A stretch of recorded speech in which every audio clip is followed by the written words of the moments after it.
Zahara's death is a real unfortunate one. I mean, we've been robbed of great talent.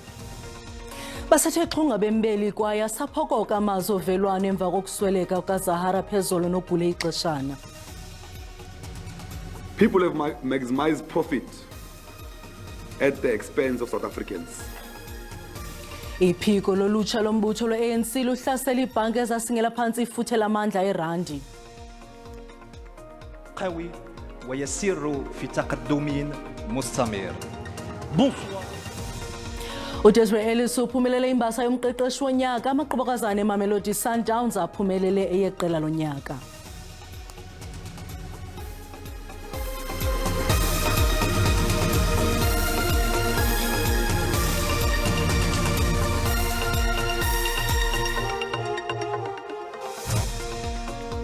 Molweni makhaya, samkelena ababukeli kwijelo iDTT nanguvimba wangokuhlwanje. Umbutho wolutsha we-ANC uthi awuzuvuma umyingo ngaphansi kwama-50 ekhulwini kuluhlu labagqatswa abangamalungu eParliamentary kunyulo jikelele lonyaka ozayo. Umongameli walo mbutho uColin Malachi uthi abantu abatsha banako ukuba negalelo elikhulu ekuphuhliseni eli. Ukwagxeke ibhanka enguvimba kunye nesebe lezezimali etyhola ngokuba nefuthe elicinezela impula zikalujaca. I-Youth League kwafuna amanyathelo angqingqwa kwibhanki ezityholwa ngokusingela phantsi irandi. Umbutho ovuka ibambu memelela amanyathelo aqatha ngakwiibhanki ezithabathe inxaxheba kwigumgedle lokusikela phantsi ifuthe lemali yelirandi. Umalaji uthi urhulumente makagalele kuqala yeke ukuhlawula abasebenzi bakarhulumente esebenzisa ezo bhanka. It's a criminal offense to manipulate the rent. People have maximized profit at the expense of South Africans, mainly the middle class. The banks that were involved made profit out of stealing from South Africans. Youth League bakwahlasela irhuneli yebhanka enguvimba. The governor of the Reserve Bank is sleeping on duty. Sleeping on duty. All he does is to increase interest rates when he wants to, lower inflation in the country.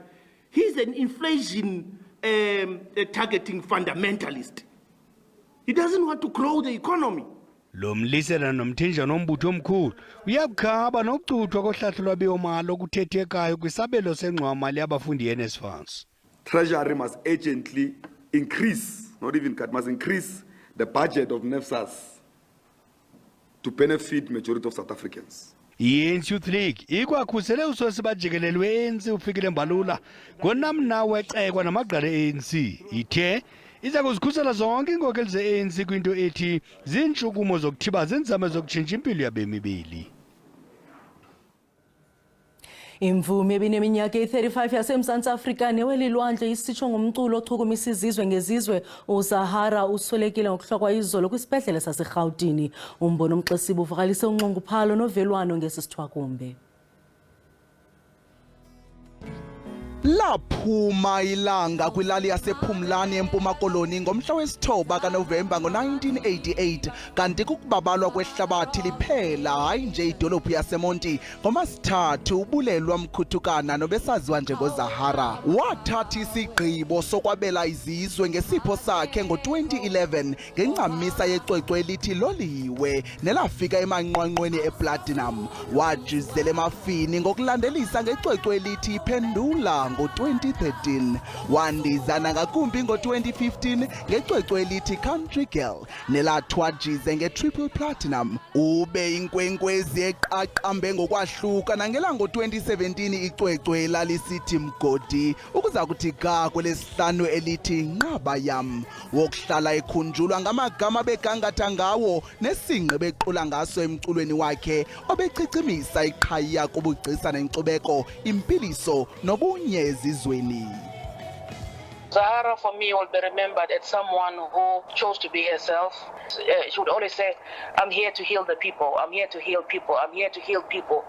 Her music was healing to me. Sometimes would bring pain, I would also understand, where that music came from. She'll be remembered for making music from her heart, making music about the real issues of people's lives. Zahara's death is a real unfortunate one. I mean, we've been robbed of great talent.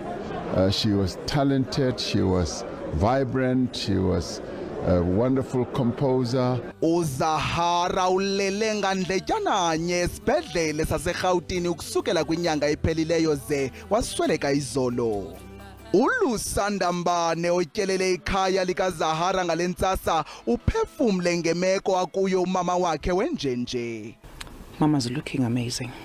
I'm sure she's in pieces, but she's keeping it strong. I'm sure for everybody else who's going to walk in here, she's a picture of clear strength and wisdom, which can only come with age and having given birth to someone as big, because isizalo sakhe literally changed the universe.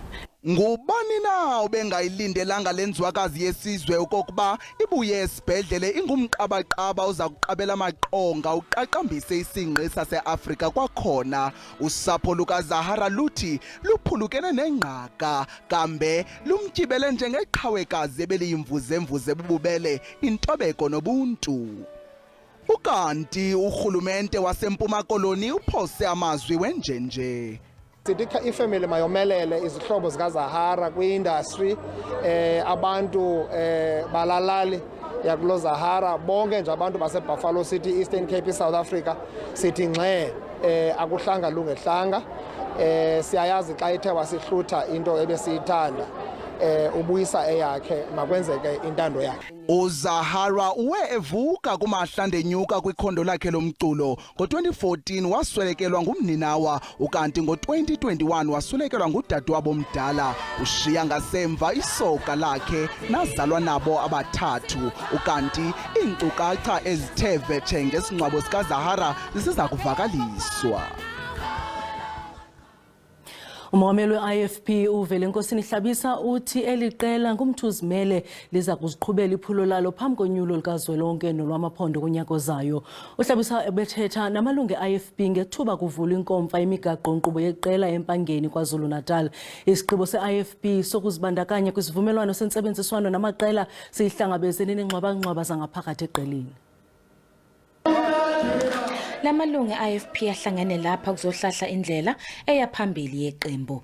Izithunywa ezibalelwa ku-500 zihambele le ngqungquthela ukuze sibheke imigomo siphinde sidingide ngezinto ezibucayi ezithinta izwe. Umnotho, ezenhlalakahle nobudlelwano bamazwe ngamazwe ngezinye zezihloko okuzoxoxwa ngazo. Njengamanje iqembu le-IFP lingelesine ngobukhulu eParliamentary likazwelonke kanti eShayamthetho KwaZulu-Natal ilona qembu elikhulu eliphikisayo. I-IFP ithi imphumela yakamuva nje okhethweni lokuchibiyela ikhomba ukuthi lisethubeni lokuphinda lithathe isifundazwe. Abaholi beqembu bathi kwimigomo yabo bafuna ukubeka abantu phambili. In 1994, nobody was talking about corruption and load shedding. But in 2024, any political party that does not have a solution to corruption and load shedding has no place in the ballot paper. Mnumzane Hlabisa uthi ukhetho langonyaka ozayo balibheka njengolisemqoka kakhulu eNingizimu Afrika. Ufaniselo lokhetho njengolokuqala lwentando yeningi ngo-1994 olwaholela ekushintsheni kwamandla. They will not be business as usual, delivering the expected results and seeing very little change.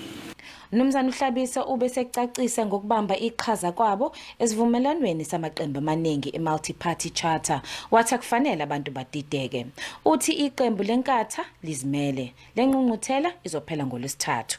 Indaba ze-SABC ngu-Iindaba empangeni. Umongameli Cyril Ramaphosa ubhengise ukusekwa kwephulo elixabisa iBillion Rand i-Presidential PhD Initiative njengenxalenye yengxowa-mali yezakhono kwisizwe. Umongameli usenze sisibhengezo kwinhlanganiso yokuqala yobongameli kwezenzululwazi nobuchwepheshe ePitoli.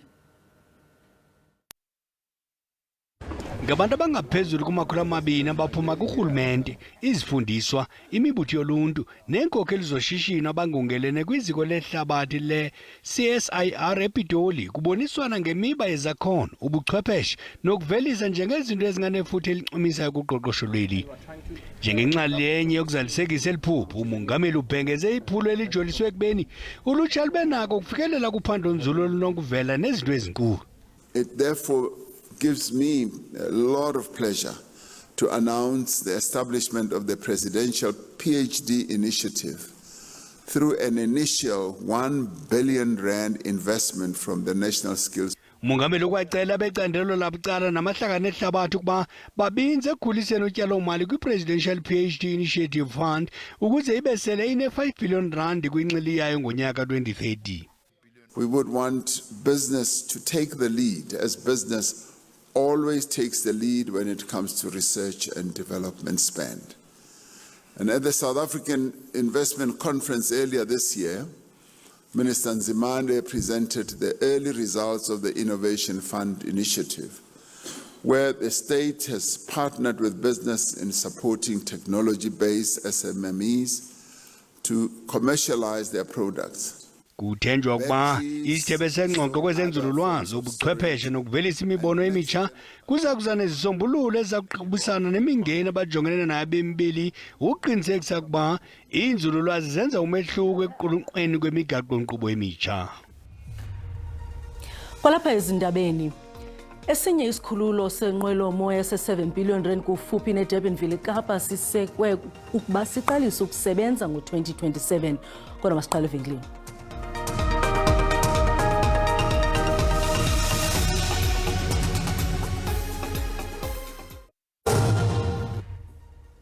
Sinamkele kwakhona sikwabhotisana kwabo basandula ukungena siniphakele izindaba sisiza ngqo kwikomkhulu le-SABC eRhawutini. Uyakwazi ke ukufumana izindaba ukuphela nje kwazo kwikhasi le-YouTube ngokuba uthi SABC Iindaba zesiXhosa. Make siphinde silume kwinqaku lethu eliphambili ngale ntloko. Asaphokoka amazwi ovelwano emva kokusweleka kwemvume engusaziwayo ubulelwa Zahara mkhuthukana ngokuhlwa izolo kwisibhedlele saseRhawutini. uZahara nobesaziwa ngengoma uloliwe usweleke emva kokugwela ixeshana. Umbono omxesibe uvakalise unxunguphalo novelwano ngesisithwakumbi. Ukanti emva kwesithwakumbi sokusweleka kukaZahara abembeli babhale izimvo zabo ezahlukeneyo kumakhasi onxibelelwano. Ngoku ke apha estudio sinentatheli yezobuchwepheshe uSandile Hlangane noza kusixelela ngendlela ezohlukileyo zokupapasha umphanga okanye kuthethwe ngongasekhoyo ngendlela enesidima nengenakukhathaza usapho. Sikwamkele Sandile, khawutyatyadule ngalomba. Uyibeka kamnandi Marhela xa usithi funeka ezi zinto sizenze ngesidima. Akho nto irongo ngoku share indaba ku social media ngoba kweli xesha siphila kulo sisebenzisa u-social media. Uba uyakhumbula phaa kudala ke bekubakho umuntu obekwayo ozawuthi ibe nguye ochaza iindaba ebantwini, ngakumbi iindaba ezikumila oluhlobo. Xa ungumntu ke oshare izindaba okanye usasaza izindaba ku-social media, omhlawumbi uyi-friend okanye ulilungu elikufutshane, funeka uzibuze ukuthi ndingumntu ofanelekileyo na ukuthi mandiziphalaze okanye ndibaxelele abantu ezindaba. Ngesilungu kwesibini kuye kuthiwa ke masibe sensitive, sibacingele abantu bala family. Ubukhulu becala ngakumbi kwaba bantu sibabiza ngoba si-celebrities, abantu baye bafuna utrenda, baziphalaze okanye bazishare ezindaba ku-social media. Ifamily ingekayazi yazi uba ilungu labo libashiyile, nibone ngelungu lenu litrenda phantsi kwale trend yenziwe ngulo mntu. Yinto engamkelekanga ke loo nto leyo naku-social media. Itsho sisanda ukuthi isibuyisele back kulaa nto sasithethe ngayo yokokuba ibalulekile ukuthi uyenze i-will usaphila ngoba abanye abantu ba-private abazithanda izinto eziba sesidlangalaleni. So you can imagine okokuba uzawuphalaza okanye usherishe iindaba zomntu ebe-private. Enye into ebalulekileyo kukuba ke abantu mabangayenzi into yokuchaza izigulo zabantu xa bechaza iindaba ezinjena. Ayifuneki loo nto leyo, yinto engamkelekanga nakwifamily. And nantso ke okokugqibela ke kukubana phambi koba uyenze loo nto leyo thetha nefamily. Sibulele kakhulu ke ngexesha lakho Mqadi.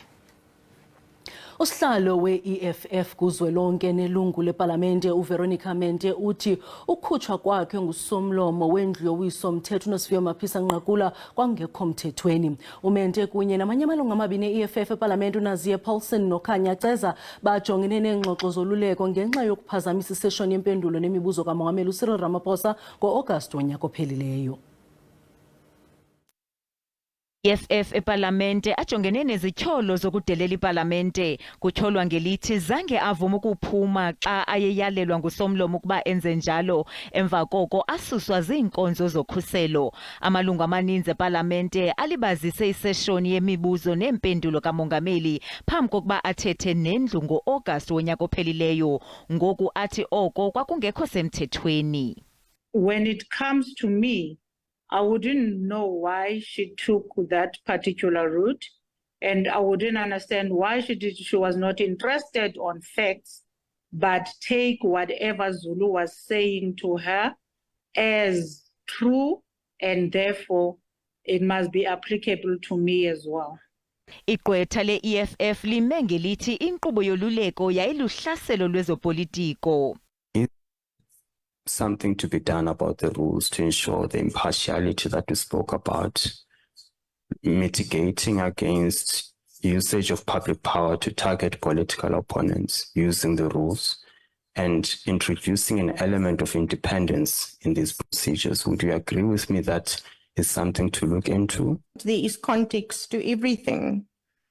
The speaker then tries to bring some order to you, because from the video you could see that you were shouting at the speaker and the speaker was trying to calm you down. Kulindeleke ukuba kuqhutywe uviwo ngoLwesine ukuze kuxoxwe kwaye kufikelelwe kwisindululo kwindlu yowiso-mthetho. Esinye isikhululo senqwelomoya se7 billion rand kufuphi neDurbanville eKapa sisekwe ukuba siqalise ukusebenza ngo-2027.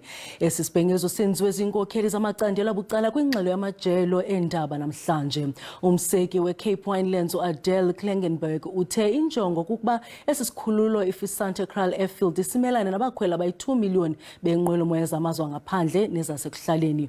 Uthe ulwakhiwo luza kuqala ngo-2025. Siyaphuma esidala kungena esitsha nanjengoko isikolo sophapho iCape Town Flight Training Center sitshitshiswa. Endaweni yaso iza kuba sisikhululo senqwelomoya iCape Winelands.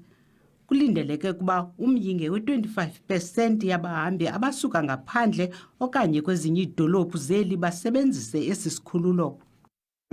Is the current estimate of the project. It is privately funded. It's not government funded. It is all privately funded. And the funds we will secure by way of equity and also loan funding. This is an existing airport with existing rights. So we're expanding the airport essentially. One of the runways we will refurbish, and then we will also be expanding an additional runway, the 3.5-kilometer runway. And then yes, the terminal infrastructure essentially will be new. Izazi ngezophapho zithi umzila ophakathi kweKapa neGoli umi kwindawo ye-10 ehlabathini njengowona uxakekileyo. Isikhululo senqwelomoya esitsha siza kuncedisana nesaseKapa iCape Town International Airport ukuphungula umthwalo. Isikhululo esitsha sakuqala ukusebenza ngo-2027 emva kothethwano nabachaphazelekayo nasemva kokutyikitywa kwazo neenkqubo zolawulo. Thandiswa Mawu weendaba ze-SABC eKapa.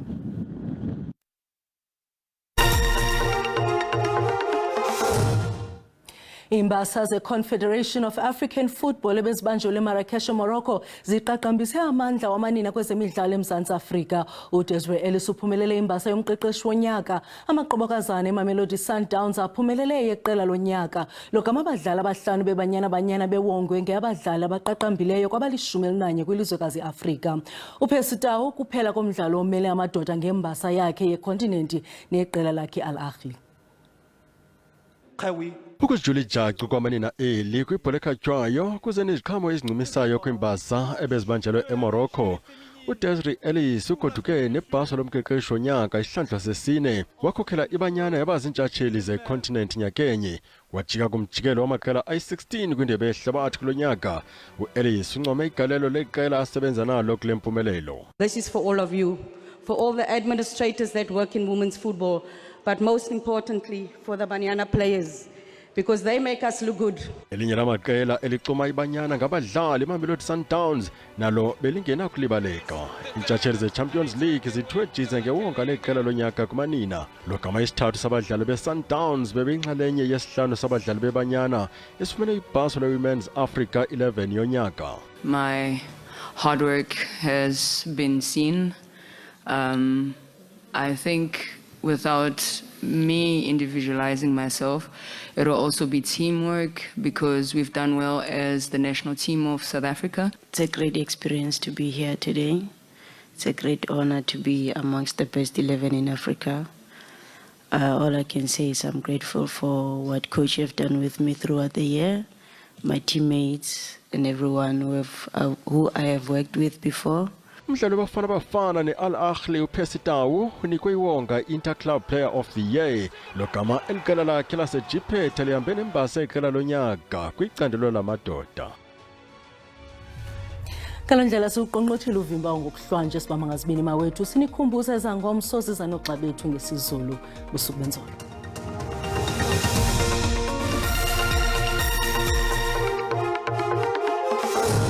Mawahlakana mafuli ivume icamako basembo ndivumeleni ndingunonkanyezi nirhabulise uqikelelo lwemozulu yangokuhlwanje sijonge ke imvula nomoya ngokuhlwa nokombukeli limathumbantaka kwindawo eziphako Upington koBloemfontein naphako Mahikeng kanti ke ngamathuba amahle emvula phako kwindawo eziphakamileyo koPulukwane ngaye u60%. Chapha ke amaqabaza emvula phako Ndonga ziyeduma phako Pitoli chungcembe ke mbukeli sijonge imvula nomoya ngomso bukeli liyaqhubeka kaloku mbukeli ezamvula zixanana zile ngo60% ukwehla kaloku pha ezenzweni naphako Thekwini kelkamakeba chungcembe ke mbukeli sijonge uSouth African Weather Services yowakhupha isilumkiso ngomso sokuba ungalindela umlilo wamadlelo kwindawo ezipha koBloemfontein koMahikeng naphako Mntlakoloni iqiniseka ke mbukeli bangaba ubona uqhuma uqhagamshelana namagosa kaxakeka chungcembe mbukeli sijonge amaqondo obushushu aphansi ke mbukeli ngokuhlwa njengokubona kwindawo eziphakamileyo noko ke lipholile phako Musina ngo20 degrees ePhalabura kuye u19 degrees koMbombela kuye u18 degrees xa sijonge ke mbukeli pha